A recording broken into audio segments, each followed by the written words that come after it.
دوسرا موضوع میں نے آن ہولڈ کیا ہوا ہے جو لوکل باڈیز کا ہے. پہلے موضوع کو ذرا میں آپ سے ایڈریس کرنا چاہ رہا ہوں تفصیلی. رانا ثناءاللہ صاحب اہم ترین وزیر ہیں, اہم ترین ذمہ دار ہیں, سینئر سیاستدان ہیں. ان سے بھی جب یہ سوال پوچھا گیا تو انہوں نے کہا 27ویں ترمیم ہو یا یہ نئے صوبوں کا معاملہ ہو, یہ شوشہ ہے اور اس پہ حکومت بالکل غیر سنجیدہ ہے.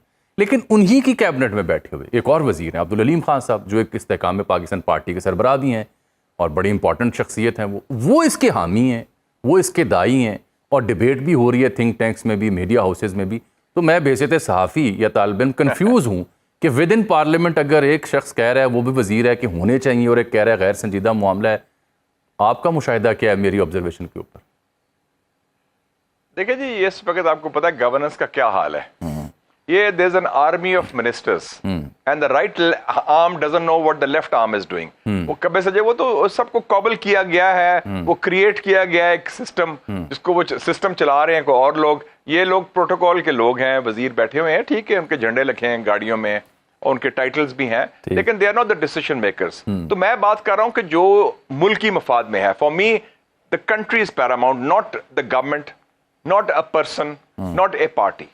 ملک کی مفاد میں کیا چیز ہے ہم اس کو فوکس کریں, اور جو ڈویبل ہے جو ملک کو مضبوط کرے گا اس کو. یہ پنگے سارے مجھے یاد ہے کہ جب 1999 تھا, میاں صاحب کی گورنمنٹ تھی, میاں نواز شریف صاحب کی, تو میاں صاحب نے کہا کہ جی میں نے لانا ہے سسٹم اس کا شریعت کا.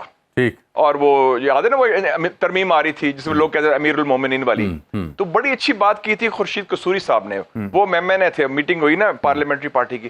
میں نے کہا میاں صاحب یہ کیا وجہ ہے کہ ہر چند مہینے کے بعد کوئی بندہ آپ کو کان میں کچھ کہتا ہے, عجیب سکیمیں آتی ہیں, کئی کہاں سے آتی ہیں, اور وہ ایک دم وہ سارا نظام دھرم برم کرتا ہے. خدا کے لیے ان کی بات نہ سنیں. تو میں سمجھتا ہوں یہ اب بھی یہ ہو رہا ہے, اچھا بھلا سسٹم چلا رہے ہیں, آگے تک جا رہے ہیں, ملک کو اسٹرانگ کریں. یہ سڈنلی یہ چیز آ گئی ہے کہ یہ صوبے اور پتہ نہیں آپ نے کہا 38 ہو جائیں, کوئی 30 ہو جائیں, کوئی فلانا ہو جائے, پھر مسالے دیتے ہیں. اب افغانستان کی, ترکی کی لوگوں کو سینس آف ہسٹری بھی نہیں ہے پتا کہ کیا ہے, how to go, but what is federalism, what is governance. تو آپ اس کا پاکستان کو آپ وقت آ گیا ہے اسٹرانگ کرنے کا, آگے موو کریں, give the country a healing touch. یہ جو اس میں سیاسی طور پر جو تضاد, تکرار, تصادم کی سیاست ہے اس کو ختم کریں, دستِ شفا دیں اور سالو دا پرابلمس. اور یہ جو سسٹم بنایا ہوا ہے آپ دیکھیں نا, نو بڈی ٹاکس اباؤٹ شوگر مافیا. ہر ایک کتنے ارب آپ نے پیسے ضائع کیے, کس نے کمائے ہیں؟ اچھا, پھر اس کا آپ نئے صوبوں کے قیام کے حامی نہیں ہیں. You got your own rational, آپ نے دلائل سے بھی واضح کیا جو آپ کی دلیل. Absolutely wrong. I think it's a silly idea. It's a wrong idea. میں یہ بھی کہوں گا کہ it's against the national interest. اور مجھے پتا ہے یہ آئیڈیا کہاں سے آیا تھا اوریجنلی. اچھا, اور آپ نے تو یہ تک کہہ دیا کہ اصل میں وہ لوگ چاہتے ہیں, یہ امریکن آئیڈیا باہر سے آیا تھا اس وقت, اور کہ ملک کو تقسیم کرنے کے لیے پلے دا لنگوسٹک کارڈ, پلے دا ایتھنک کارڈ. وہ مسلمانوں کو تقسیم کرنے کا ایک ہی طریقہ دیکھتے ہیں. آگے آپ نے انڈونیشیا کو تقسیم کرا دیا, سوڈان کو تقسیم کرا دیا, اسی بنیاد پر جو بڑے بڑے مسلمان ملک ہیں. خدا را پاکستان کو مزید مستحکم کریں, زور نہ کریں. اب اس کے متبادل آپ کی رائے یہ ہے کہ اس کی بجائے, نئے صوبوں کی بجائے, جو لوکل باڈیز نظام ہے اس کو مستحکم کیا جائے, اس کا نفاذ کیا جائے.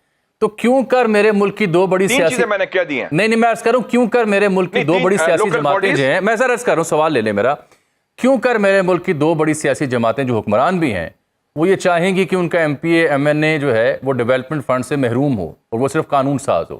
وہ کیوں کر چاہیں گے کہ یونین کونسل امپاور ہو, وہ کیوں کر چاہیں گے کہ یہاں پہ ناظم بنے اور وہ اے سی آر لکھے ڈی سی کی اور اسسٹنٹ کمشنر کی, کیوں کر چاہیں گے؟ ان کو کیا مفاد ہے؟ دیکھیں جی, ڈیولپمنٹ جو فنڈز ہیں وہ دے آر اے برائب. وہ تو برائب رکھی ہے نا اپنے سسٹم نے, to bribe your people, keep them in line. ہم نے ملک کی بات کرنی ہے. اگر ملک نے ترقی کرنی ہے, ملک نے آگے جانا ہے, میں اس کی بات کر رہا ہوں. میں حکومتوں کی بات نہیں کر رہا. حکومت آج ہے کل نہیں ہوگی, یہ لوگ آنے جانے چیزیں ہیں, آپ کو پتہ ہی ہے کہ جو ان کا حال ہے. تو یہ اس کی بات نہیں ہے. اور آپ جو میں نے خود آپ کو بتایا ہے کہ جو کرپشن پر پیسہ ضائع ہو رہا ہے, تھانے بک رہے ہیں, گورننس آپ نے ذاتیات بنائی ہوئی ہے, پرسنلائزڈ گورننس, اور جو چیف منسٹرز وار لارڈز بنائے ہیں, آپ ان کو کیا بندے دے پتر بنو, کام کراؤ اپنا, follow the constitution, follow this thing and develop a strong local government system. آپ کے 70% مسئلے وہاں حل ہو جائیں گے. یہ صوبے کا ایشو نہیں ہوگا کہ یہ ڈیرہ غازی خان کا بندہ یا تونسا کا بندہ لاہور آ رہا ہے, یا دادو کا بندہ کراچی جا رہا ہے, یا کرک کا بندہ پشاور جا رہا ہے, یا گوادر کا بندہ کوئٹہ جا رہا ہے, آپ وہ ادھر ہی مسئلے اس کے حل ہو جائیں گے. الیکٹڈ ریپرزینٹیوز کا آپ نے منتخب نمائندے ہیں, وہ مسئلے حل کر دیں گے آپ کے. ڈیولوشن, وہ ڈیولوشن تو ہونے نہیں دیتے آپ خود, کیونکہ وہ خود مافیا بن گیا نا. when the government itself becomes a vested interest, یا those in government become vested interest, مخصوص مفادات کیا کہتے ہیں, وہ یہی ہے نا کہ مالو, پھر وہی ہے جو میں کہتا تھا مذاق سے ایک دفعہ, لٹو تے پھٹو, پھر یہی فلسفی ہوگی نا. ٹھیک ہے, لٹو تے That's not چلے میں چھوٹی سی ایک بریک لے رہا ہوں, گفتگو آگے بڑھا. شاہد صاحب کی بڑی ایک دلچسپ بریک ہے اس معاملے کے اوپر جو آپ نے ملاحظہ کی ہے. چھوٹی سی بریک اور پھر گفتگو آگے بڑھائیں گے. ویلکم بیک ناظرین, مشاہد حسین سید صاحب سے ہم گفتگو کر رہے ہیں آج نئے صوبوں کے حوالے سے. گو کہ یوزلی ہم ان سے انٹرنیشنل سینیریو اور پاکستان کی اسٹینڈنگ کے اوپر بات کرتے ہیں. مشاہد صاحب, اس پہلے موضوع سے جڑا ایک چھوٹا سا سوال لے لیں.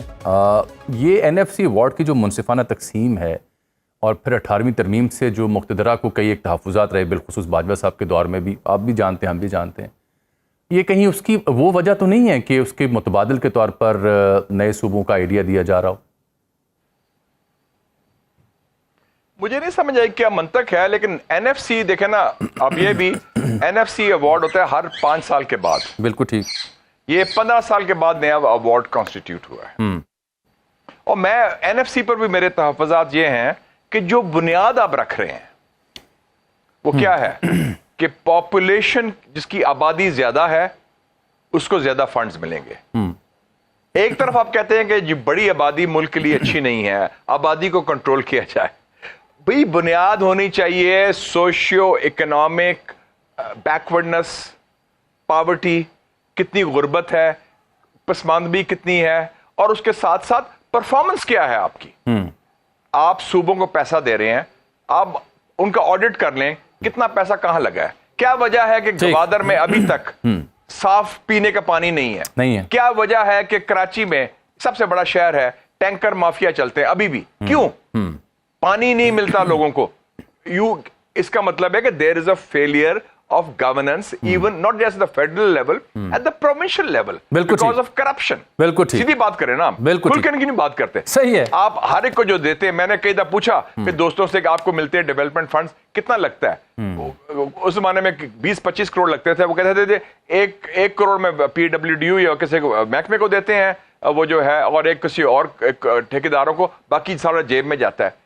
کتنی سڑکیں بنی, کتنی ڈیولپمنٹس ہوئی. تو آپ یہ سسٹم جو بزنس ایز یوزول جیسے پاکستان چلتا رہا ہے, چونکہ جی ہم نے حکومت کو خوش کرنا ہے, چونکہ ہم نے پارٹی کو خوش کرنا ہے, چونکہ ہم نے MP MNA کو خوش کرنا ہے, کیونکہ ان کو ساتھ ملانا ہے, to buy them, to bribe their loyalties. This is not on. Pakistan 21ویں صدی میں اس کا متحمل نہیں ہو سکتا. بالکل ٹھیک. آپ 1 ارب روپے کے لیے آپ جاتے ہیں, بھیک مانگنے جاتے ہیں ادھر, آپ